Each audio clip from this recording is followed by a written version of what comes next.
We've been told for years that global interest in conservation is declining.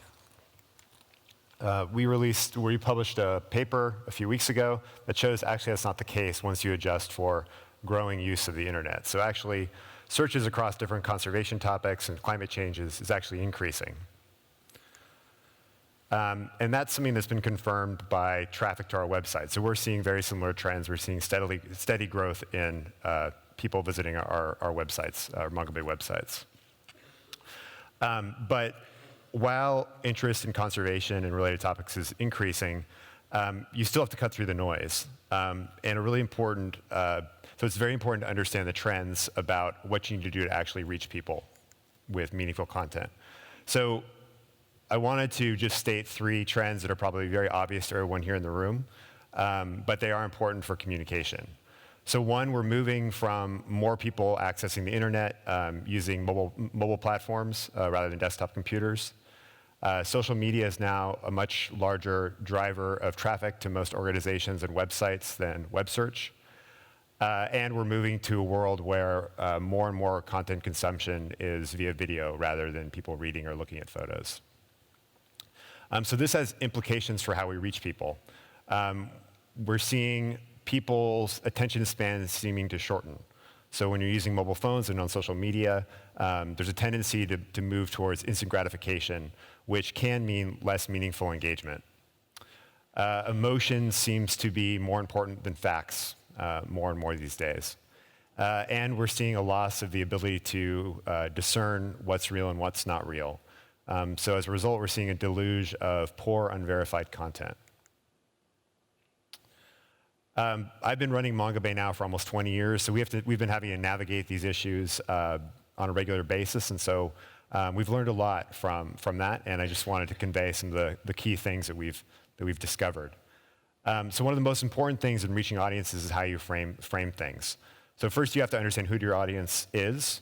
Once you know that, what platforms do they use? How can you make your content relevant to them? And why do they care about what you're doing? So at Mongabay, we write for a general interest audience. So we're trying to make our content accessible to anyone, interesting to everyone. The way we target our audience is really through topic selection. So to illustrate this, I want to choose kind of our most ridiculous over-the-top example that is also fairly inappropriate, but I figure I might as well go for it. So a few years ago, there was a report about this unusual creature that had been discovered in the Amazon. And this creature was interesting from many standpoints. It hadn't been seen in 30 years. The previous time it had been discovered was about 3,000 miles away at the mouth of the Amazon. But the reason this animal was encountered was there was a dam being built on a tributary of the Amazon. So Mongabay did a short story about this creature, but we used it as a vehicle for telling the story about the dam building, the dam construction spree across the Amazon. So when this story went viral and was all over the internet, because this was a rather phallic-looking creature, this is a PG version of the photo, by the way,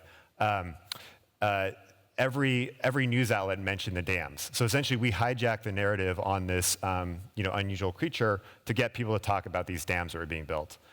So as a result of the attention from the story, we've now produced more than 200 stories, follow-up stories on dams in the Amazon, which have had a lot of interesting impacts, including an indigenous community winning a $3 million settlement due to abuses after they were raided by the police.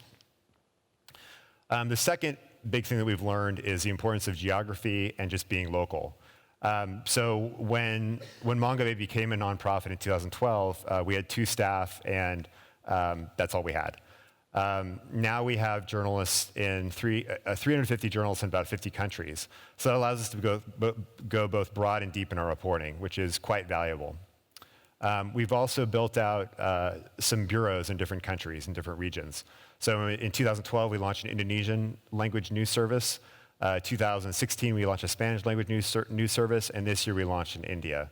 And so again, that gives us this great ability to really provide relevant content to these audiences, and also build interest across audiences. So if we have something that's reported in Indonesian, we can have that adapted into English and Spanish. Another component of being local is all of Mongabay's content is created under an Open Creative Commons license. So that means that anyone can use our content free, commercially or non-commercially. And so our content is now appearing in publications around the world, and so it's a great way to extend our reach. A third important thing we've learned is the importance of measuring and then adapting to what you measure. So at Mongabay, we're very impact focused, so we're very interested in understanding what works and doesn't work, and we want to adjust things accordingly. So we've built an impact tracking system, which looks at both quantitative and qualitative impacts or outcomes from our reporting. So the quantitative stuff is pretty easy to measure. It's things like traffic, number of articles, how many people we're reaching on social media, citations, republications, things like that. The qualitative stuff is much harder to measure. We're actually leveraging our network of journals to do this, but essentially it's things like corporate and government policy change, shifts in funding flows, third-party media coverage down the road, things like that. And so we gather all this data, and it can be really interesting. And so when all these things kind of come together, we can have really exciting things can happen. So this is one of my favorite examples. A few years ago, there was a public company that claimed that it was producing cacao without deforestation. So it was a really nice story. It was working with indigenous people and helping save the Amazon. Well, satellite data showed that that actually wasn't the case. And so we had investigative reporter go to this place and launch a series of stories that basically showed that this company was misleading the public. NGOs got involved. There were campaigns. We spoke with scientists on the ground. If you fast forward 2 years later, the company was delisted from the stock exchange, which deprived it of capital that was critical for expanding its operations. So kind of that collective interest in this story and all these different parties who were involved in sort of showcasing what was happening ended up resulting in nearly 100,000 hectares of forest not being deforested for these new plantations. If we convert that into a climate impact, that's about 29 million tons of CO2 emissions avoided, which is equal to nearly half of New York City's annual greenhouse gas emissions. So that's an exciting impact from some of our reporting. Yeah, just remember those three things, and thank you for the opportunity.